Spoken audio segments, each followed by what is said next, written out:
to the second edition, which came out in 1918.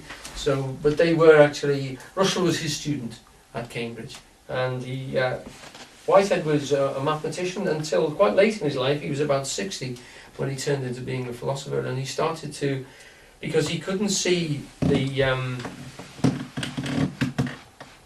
he found that in physics he could describe situations mathematically as events, processes rather than things, and that was the big thing. And it's his point that de Quincey made before, that the universe is not a noun, it's a verb. The universe is a doing, and we are doings, and that's why he says we should be discussing things like we're discussing tonight, because they're not done deals, and we are constantly pulling things into our human experience, and that in fact the experience is what we are. We think we're human beings having experiences, but we're not. We're experiences. Human beings, things to experience, we only know them when they meet in experiences. We are the experiences, not the human beings or the events in the world. And we keep separating, we keep polarizing our experience in this way. There's no need to, and he said he shouldn't do that because it only makes it really complicated. See it as what it is. You are experience. You're not someone who has a consciousness, you are consciousness. And consciousness is only conscious of things.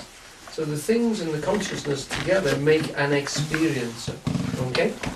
So, in the box there are the things which I want you to consider about him. Events, not things. The essential nature of reality is not material substance at all. It's organisms in process. Now, what he's saying about fields is, okay, what we know about fields is that they organize events hierarchically, so that we know, for instance, that if we're talking about atoms, they're organized into molecules, and the molecules seem to govern the atoms and control them in a particular way. So their consciousness, if you like, their responsiveness is limited by what they're doing, the business of that particular day. And then molecules are then structured into things like cells and chemicals, and they are again hierarchically structured to be in that chemical. And then we can take those up into different tissues, different cellular structures, different chemical bonds, different physical relationships, and all the time that we come to a particular limit, a philosophical atom, as Bertrand Russell used to call them, and then we have to shift gears. If we're talking about cells, at a certain level we have to stop talking about cells and talk about molecules, and then we go into chemistry. At a certain level the chemistry breakdowns and we have to go into physics and talk about electrons, etc. So we've shifted argument there. We come into a different philosophical atom. And what Whitehead says is that everything of that is an organism, it's an organization, a structure, a field of enterprise, and that we can go further and further than that. So you can go from a creature into a human being, and he will be in various structures. He might be a plumber, in which case he'll involve himself in different fields of enterprise. He might be a charity worker or whatever, and they will be organised by government level or council level, and all these things are different structured fields which create behaviours, and that we can see them in that way. Now Koestler wrote about those and called them holons, and he said so that everybody is two-faced. Everybody faces down into the structure that they are created by. So I am a body, if I look down inside of myself, and I'm a human being involved in all sorts of relations with the world if I look up. So I'm two-faced. If you say, what is Alan Roberts? Well, he's a person who, carpenter, he likes to eat toast. All these sort of levels of things which I see as my engagement with the world. But you can also see he's also a body. He's made up of parts. So we're all parts of something, and we're all made up of parts, is a simple way of describing that. Okay? And that fields do this all the time, and fields structure us into being parts of something, and we're made of a field, and so we're made of parts, and we're parts of other fields. So, and you can't separate them. Everything is a field, and a part of a field, going bigger and going smaller.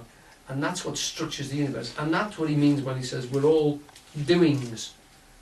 You're held together by the doings of your atoms and cells and tissues and organs, etc. And at the same time, the bodies that you're part of, council, corporation, nation, etc., are held together by your doings, and you're structured by the fields of those enterprises. Okay? The other thing he said was nature feels all the way down. Universal process is necessarily sentient. It unfolds by feeling. He calls the feeling prehend. And one of the things which I wanted to get across to you is that he actually considers that the process of time is terribly important in terms of feeling, because the nature of feeling is to hold time still for a moment and to bring the past into the future. And he said that, you know, this concept that that now is a minuscule amount of time and doesn't really exist scientifically. You know, the now is such an infinitely small amount of time, it's gone before you can grab it, isn't real. What we actually do is hold a bit of the past and the future.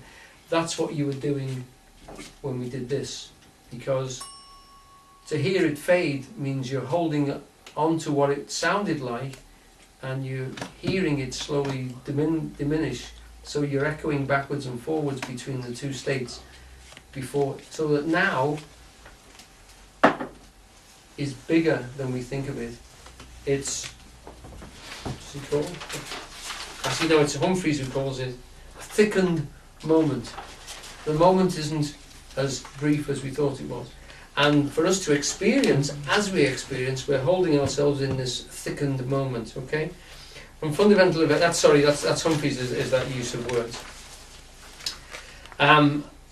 Thus what we call matter and mind are both abstractions. In other words, my mind and the matter of the universe are engaged in experience. I can separate it and say, I'm experiencing this physical situation, but actually it's not. The experience is the physical situation and the mind melding together. And I never experience mind without something in it, and I never experience something in it without the mind being there.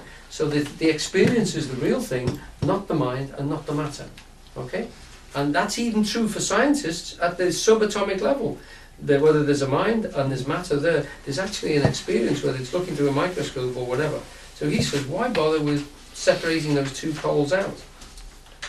And everything is fundamentally interrelated on a universal scale. All events are mutually co-creating. They interfuse and interpenetrate each other, so that it's a fallacy to speak of the reality of any actuality as an isolated, self-contained entity. Okay? So we know for a fact that Eugene was very impressed with Alfred North Whitehead. He said he was the only 20th century philosopher worth actually reading. But he is very difficult to read because he invents his own language. For instance, he doesn't want to use feeling in the way that we use feeling. So he uses this word prehends. So you've got to translate everything he says into other words, and that's quite difficult to do at book length. Well, one of the things de Quincey does is to give a very good account of Whitehead that's more he does. In fact, all those, in that book. The next few quotes are purely from de Quincey talking about Whitehead.